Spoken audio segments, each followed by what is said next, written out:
Hai teman-teman semua, selamat datang kembali di Altcoin Update. Kita akan bahas untuk Cardano. Kemarin kita udah melakukan voting di Telegram dan ternyata teman-teman tetap lebih setuju untuk kita ngebahas soal Cardano terlebih dahulu.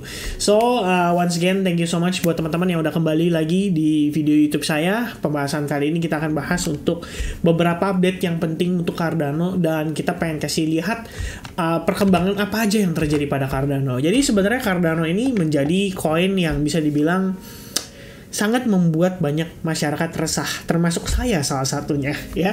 Saya juga personally ada hold Cardano dengan range price yang average ya, bisa dibilang yang lumayan agak tinggi, sekitar $1 lewat lah. Tapi memang saya ada prepare sejumlah dana untuk nantinya buyback lagi dari harga yang bisa dibilang relatif cukup ideal untuk saya berpikir bahwa ini angka yang pas buat average gitu ya. Jadi gimana planningnya menarik dari $1 itu menjadi 0, ya kita bilang $0,6 aja udah bagus gitu ya. Dengan harga sekarang 0,36 menurut saya sangat possible untuk ditarik, tapi harus waspada karena ada possibility satu skenario yang menurut saya bisa dibilang cukup berbahaya lah untuk kita kalau misalnya mau invest dari sekarang gitu loh. Bukan berbahaya ya, mungkin lebih tepatnya bahasa yang lebih tepat adalah memberikan kita peluang untuk harga yang lebih murah untuk kita serok istilahnya, supaya average price kita tuh turun sejauh-jauhnya. Kan itu ekspektasi kita semua. Alright, so before kita masuk ke dalam price action, kita akan bahas dulu dari sisi update-nya. Nah sebenarnya Cardano kita bisa lihat ya, waktu kemarin Senin itu kan ikut naik pada saat Bitcoin naik. Jadi ini kalau dilihat dari judulnya menurut saya kurang setuju gitu ya.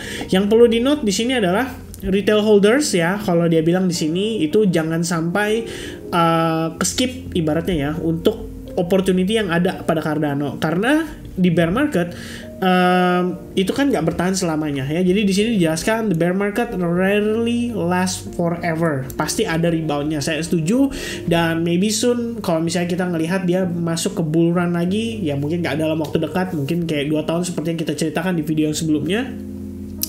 Yang pasti adalah, moreover, much development often occurs when markets are dull and bloody. Jadi bagaimana perkembangan itu terjadi pada saat market situasinya seperti sekarang ini.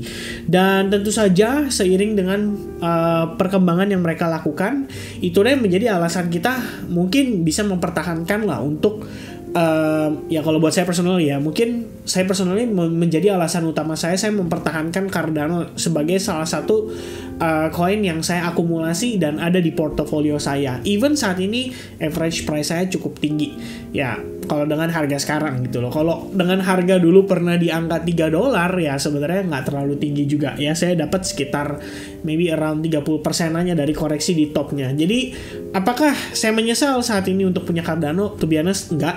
Walaupun kita tahu koin ini cenderung lamban, cuman at least ada development, ada upgrade yang terjadi, dan saya pikir itu adalah hal yang cukup positif.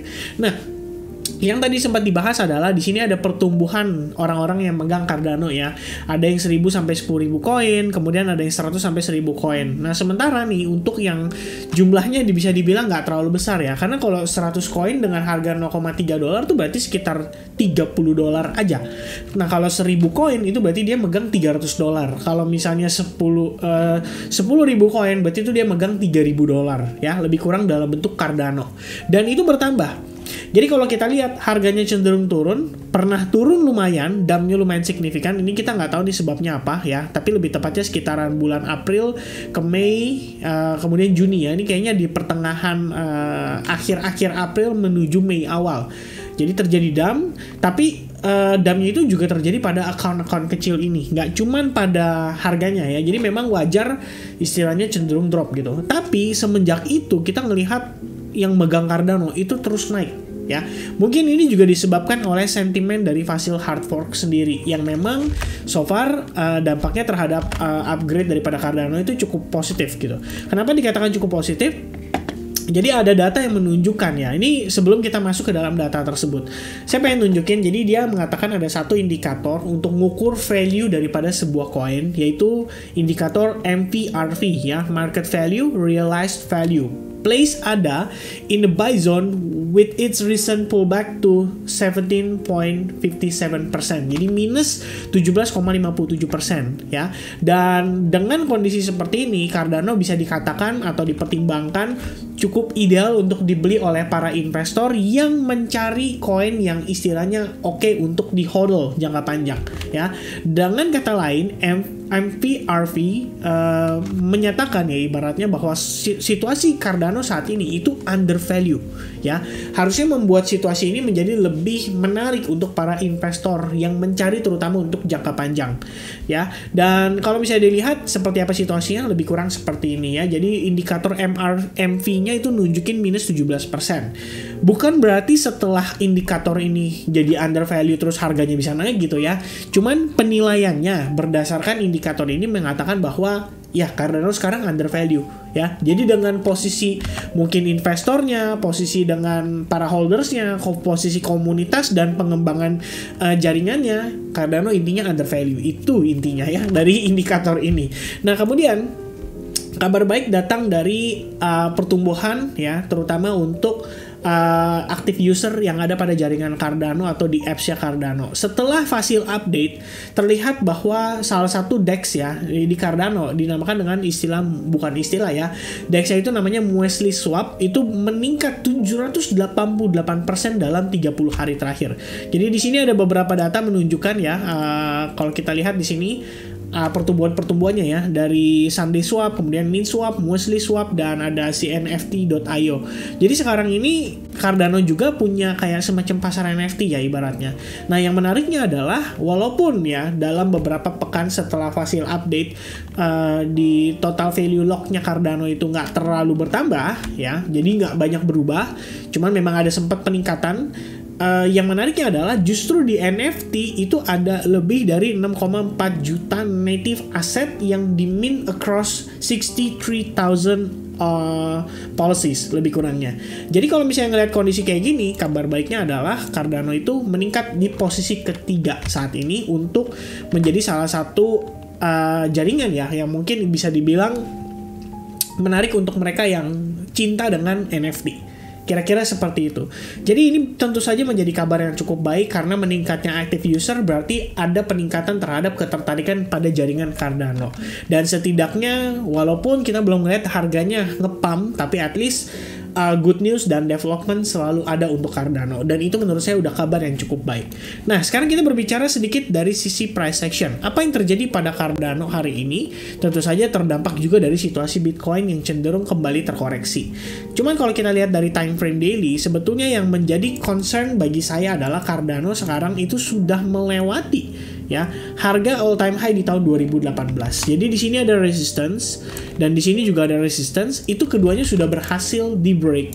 Kita belum benar-benar close di bawah area tersebut, akan tetapi ini posisinya kalau saya bisa bilang udah lumayan kritis ya. Harapan saya adalah bisa ngelihat Cardano terrebound dari trendline yang terbentuk dari si descending channel yang major ini. Oke, itu yang pertama. Yang kedua, dari sisi time frame yang hourly-nya, kita juga bisa lihat bahwa di sini terdapat sebuah trendline. Ya, sebenarnya sih ini masih ada hubungannya dengan low level sebelumnya ya. Kalau kalian lihat low level ketemu dengan low level yang baru, which is di sini low level yang baru, dan terakhir ternyata sampai level tersebut itu ada reaksi. Nah, paling tidak itulah ya kedua level yang kita perlu perhatikan untuk saat ini. Dan gimana kalau misalnya Cardano break, maka secara major time frame next potential target itu ada di kisaran lebih kurang ya $0,14, dan itu lumayan rendah teman-teman. Kecuali teman-teman mungkin mau gunakan Fibonacci retracement, kalian tarik dari top ke dari bottom ke atasnya, which is di kisaran area ini. Nah, mungkin masih ada kesempatan nih ya. Ini dari swing low ke swing high-nya dia. Mungkin masih ada kesempatan Cardano bisa bertahan di $0,3. Tapi kalau misalnya area ini aja di break, karena di sini merupakan area major support-nya, maka next potential landing area untuk Cardano itu ada di $0,14. Jadi, ini yang saya tadi sempat bilang ya, secara kalau kita ngebahas kondisi kayak gini mungkin akan perih ngelihat Cardano masih terkoreksi. Tapi di sisi lain ini ada opportunity yang besar sekali untuk kita meraup Cardano dari harga yang jauh lebih murah ya. Tapi kembali lagi, kalau kalian mau memutuskan ya untuk berinvestasi di Cardano, harus tahu dulu reasonnya apa. Kalau saya punya reason tersendiri, dan mungkin saya sudah paparkan di video-video Cardano yang sebelum-sebelumnya juga, termasuk dengan yang sekarang ini. Jadi kalau misalnya teman-teman mau istilahnya mau beli atau gimana, kembali lagi itu keputusan berada di tangan masing-masing. Yang paling penting yang perlu di note adalah before kalian beli, pahami dulu Cardano itu sebagus apa. Kalau misalnya teman-teman merasa bagus, baru pertimbangkan untuk beli. Tapi kalau misalnya teman-teman merasa khawatir bahwa Cardano mungkin terlalu slow, terlalu pelan, nggak terlalu banyak aktivitas, jarang ngepump, ya udah mungkin next time aja. Memang Cardano kalau saya lihat buat trading saat ini masih kurang begitu ideal dengan posisi sellers masih mendominasi pergerakan. Walaupun kalau kita lihat pergerakan di sini saat ini itu ketahan, memang ya ketahan. Dalam artian ketahannya itu dia membentuk semacam, ya kita bisa considering ini semacam triangle pattern yang artinya market sedang sideways setelah spike up. Jadi di sini dia sideways. Nah, kita nggak tahu apakah ini adalah proses akumulasi untuk kemudian dia naik lagi. Ya, kita ngomong naik paling mentok ya mungkin di kisaran $0,4 deh. Tapi kita nggak bisa expect dia bisa balik betul-betul comeback stronger, karena untuk dia ngetes $0,4 saat ini fungsinya sebagai resistance. Jadi ini support, dan supportnya di break, kalau dia naik ini jadi resistance. Ini bakal jadi strong banget. Ya, kita belum tahu apakah di sini Cardano akan betul-betul tertekan lebih jauh atau mudah-mudahan kita bisa bertahan di sini. Dan kalaupun ya sampai berakhirnya bear market, ya udah Cardano sideways saja di sini gitu ya. Jangan turun lebih jauh lagi. Alright, so itu teman-teman untuk update saya seputar Cardano. Hopefully Cardano Army bisa dikuatkan, ada geng bisa dikuatkan, kita bisa bertahan melewati winter, melewati bear market, dan tetap teguh percaya dengan project dan pengembangannya si Cardano. Itu aja mungkin sedikit pesan saya. Karena sekali lagi kita di sini mau invest ya harus paham ya. Sorry teman-teman, gambarnya ngeblur.